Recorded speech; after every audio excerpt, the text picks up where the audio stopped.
bom? A paz do Senhor. Eu tenho uma pergunta para fazer. O cristão, ele pode ser cremado? Beijo, Jesus abençoe. O cristão pode ser cremado. 1 Coríntios 15, 35 diz assim, mas alguém pode perguntar, como ressuscitam os mortos? Com que espécie de corpo virão? Ô insensato, o que você semeia não nasce a não ser que morra. Quando você semeia, não semeia o corpo que virá a ser, mas apenas uma simples semente, como de trigo ou de alguma outra coisa. A Bíblia deixa claro para a gente que a ressurreição dos mortos não depende da forma ou do corpo com o qual os mortos serão sepultados.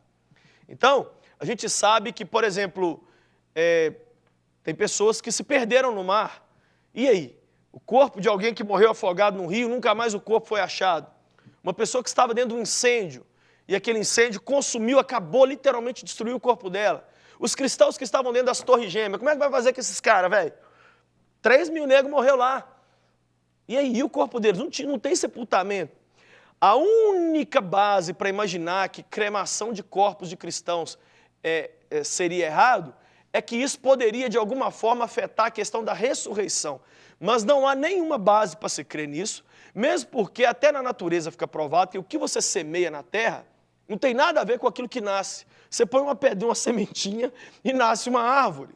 Então, o que Deus vai fazer de nós não depende da forma como a gente é colocado ou não colocado dentro da terra. Isso tem sido um consenso entre os cristãos do mundo inteiro, para responder essa pergunta que a gente sempre procura ler alguma coisa.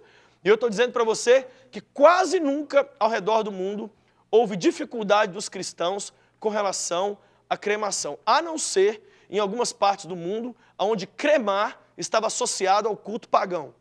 Quando cremação está associada ao culto pagão, por exemplo, em alguns países da Ásia, as pessoas de outras religiões, quando morriam, eram cremadas. Por exemplo, na Índia. Na Índia existe muita questão da cremação.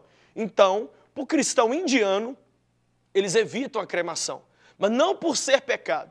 É só para não ser alguma coisa cultural relacionada aos deuses da Índia. Mas não há pecado, não há na Bíblia nada que condene a cremação. Não vai deixar de ressuscitar ninguém porque foi cremado. É essa a opinião que eu tenho, é assim que eu vejo na palavra de Deus e é essa a forma que eu li do que eu estudei da tradição da igreja e dos cristãos dos últimos 2000 anos.